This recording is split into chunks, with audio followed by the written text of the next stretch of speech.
islands. I be.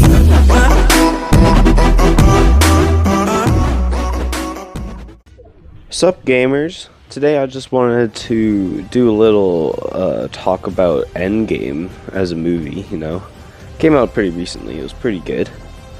I'd like to just say right now, it's a big spoiler warning. If you haven't seen it, you're kind of dumb. It's been like a couple weeks since it came out, so, you know, watch it before you watch the video, idiots.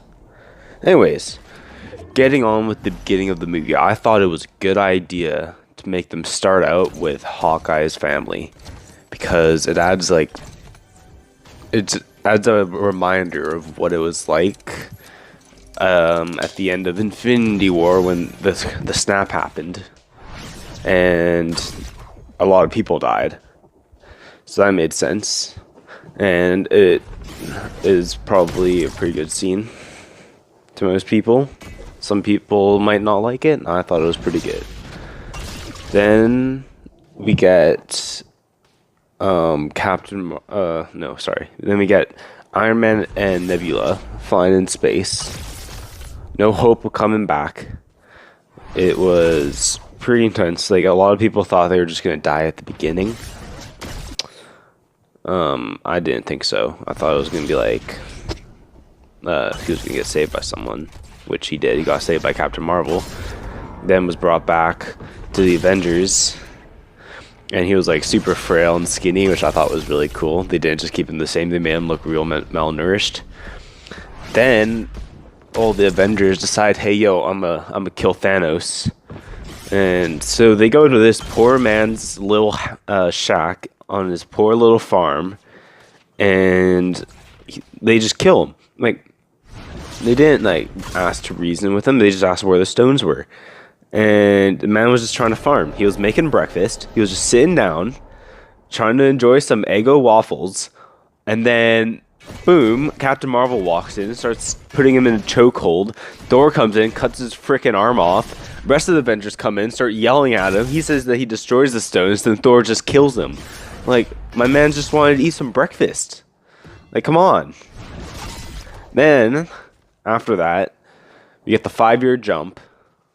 And I like what they did. They made kind of Black Widow, head of Avengers headquarters, kind of make her in charge of what's going on around the world. You really see the effects. The world looks like a ghost town because obviously half the people aren't there anymore. So, yeah, and I thought it was real neat how Captain America like held kind of conferences with a lot of people, just letting them kind of get used to the idea of no longer being together with half their population. And it was just kind of a real nice guy thing to do, you know. Then you get Captain Marvel with the dumb haircut that looks real bad. I know that's what her haircut is in the comics, but it doesn't translate well on screen. Sorry, but it's not good. She needs to grow some hair back. Then, bada bee boopity, the whole reason the freaking movie happened in the first place, a rat comes, steps on some servers, and then boom, Ant-Man comes out of a truck that's been sitting for 5 years. And he's like, yo, I need help. And the security guard lets him out. He goes, walks around a bit, you know, sees, oh, frick, half the people are dead. Oh, wait, there's these big memorials for the fallen. Oh, let me go see this. And then he's making sure his daughter's alive, because he's like, oh no, did she die? Then he realizes he's dead because he's not there, but he's alive.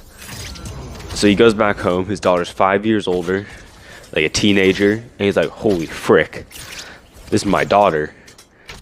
And then he's like, all right, time to go to see the Avengers. He goes, sees Avengers, and he's like, yo, I know how to time travel, because when I was in there for 5 years, it was like 5 hours.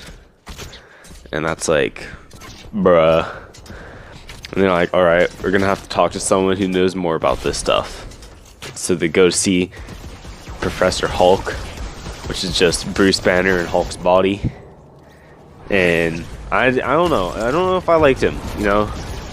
I don't really know if I liked him. Like, I think the Hulk is a pretty cool character, you know? Like, he is always mad. The more mad he gets, the more strong he gets, and the more strong he gets, the more mad he gets, and then it's just an everlasting cycle, right? He has infinite strength.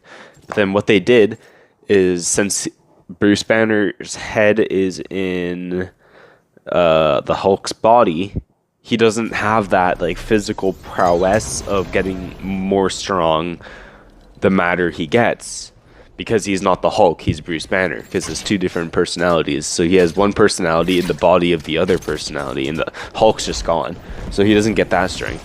So I feel like they really nerfed him, and it was kind of underwhelming. Like, sure, you gotta see more Hulk, like, which a lot of people were complaining they didn't see any Hulk in Endgame, or Infinity War. But yeah, not really a good thing. I think it would have been cool if it was like Bruce Banner got like more comfortable with his Hulk personality, and like they had like shifts or something. I don't know, something. I thought, and then they go have their first little time traveling session, you know, where they put Scott through the big machine. He's like, oh frick, you know. And then he goes back in time. I'm pretty sure he was an old man first, and then they made him a baby, then they made him a kid, then they made him back to normal, because they passed time through him instead of him through time. And so then they go ask Tony Stark, and then he's just like, yo, you're kind of stupid. You're supposed to do this, and then put some tech gizmos up there. And he's like, all right, now you can time travel with this wristband. And then they're like, oh frick, may as well go do that. So then they get Hawkeye from like Tokyo or something, who just murdered like thousands of people. And then they're like, yo, wanna go back in time? He's like, yeah, I'll do that. And then he goes back in time, goes to a farm, sees his family. He's like, yo, that's my family. Then he picks up like a golf ball or something. No, it's like a baseball glove. And then he goes back in time. He's like, yo, it worked. And he threw the baseball glove on the ground. It's like, yo. And then they'd come up with the genius idea: just go back in time, get every single Infinity Stone, and they can put in their own gauntlet, and then reverse the snap. So it was Hulk, Tony Stark, Captain America, and Ant-Man go to 2012, where the Space Stone, Mind Stone, and Time Stone were. Then they have Nebula, they got Nebula, War Machine, Black Widow, and freaking Hawkeye go back to where the Power Stone and Soul Stone were in space. And then they got Rocket Raccoon and Fat Thor. Like, I kind of like Fat Thor, you know, it kind of made sense. Like, a lot of people didn't really like Fat Thor because, like, oh, like why Thor was so overpowered in Infinity War, and then in Endgame he was just, you know, fat and lazy, and he was not as good. It's like, well, it makes sense, you know. Like, literally, he just had to like kill his sister, and then his planet got blew up, and then he was on a spaceship flying around, and boom, Thanos comes, kills half his people. And then he could have killed Thanos, but he didn't because he's stupid. Then he gets a new home, you know, he gets all that, and then when he does actually get to kill Thanos, there's no way to reverse anything like he thought he was. So he just goes into a 5-year-long depression. And think about it like this: if you were to like be really good at like football, right? And you just stop for 5 years, would you still be as good as you were at football 5 years ago when you did it like every single day? No, you wouldn't. Anyways, Fat Thor, Raccoon go into Asgard to get the Reality Stone from Thor, the Dark World. Yeah, that's what it's called. Something stupid. I don't know. It was a really bad movie, and pretty much some complicated stuff happens with every crew, you know. Nebula just kind of gets like kidnapped by Thanos. And then Thanos like looks into the future through her memory, and it's all like, bruh, I'm gonna die, so gotta stop that. People are ungrateful for what I gave them. So he goes into the future, but then, boom, plot twist, Black Widow dies. She's like, yo, I'm gonna die. Hawkeye's like, no, I gotta die for a Soul Stone. Tell my family I love the, and then Black Widow just jumps off a cliff.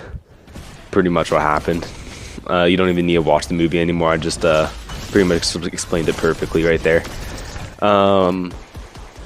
Loki, he took the Space Stone in 2012, and Cap lost the Scepter in 2012, but Hulk got... Wait, no. They didn't lose the Scepter. No, they didn't. I'm dumb. Sorry. They needed more Pym particles. That's what they needed, not the Mind Stone. I'm dumb.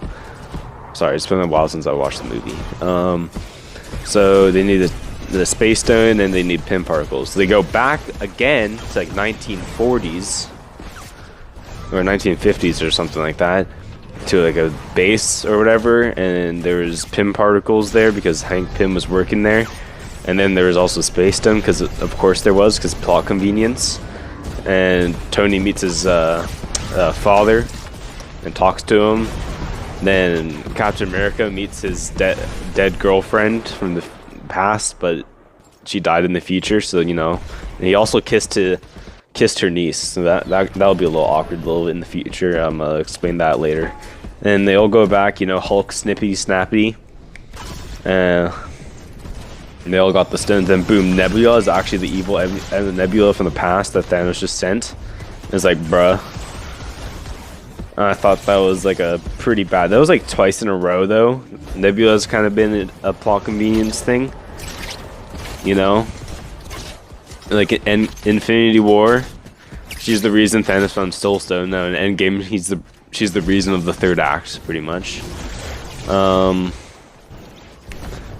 Then the big battle scene happened. That was dope. Where freaking, you know, Captain America picks up Thor's hammer. It was like, whoa! My theater just had an aneurysm when that happened.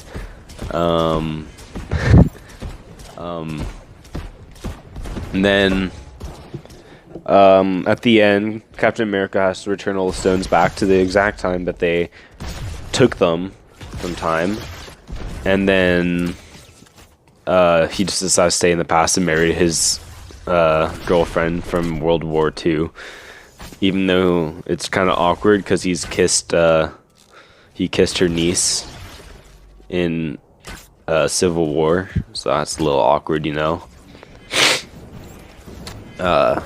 But they don't want to talk about that. Don't worry about that though. Anyways, general consensus of the movie, I'd say it's a solid like 9 out of 10. Iron Man died. Yeah, I forgot that. That was pretty good. Yeah, Iron Man died. That was kind of a big plot point. Yeah. It was kind of sad. Alright.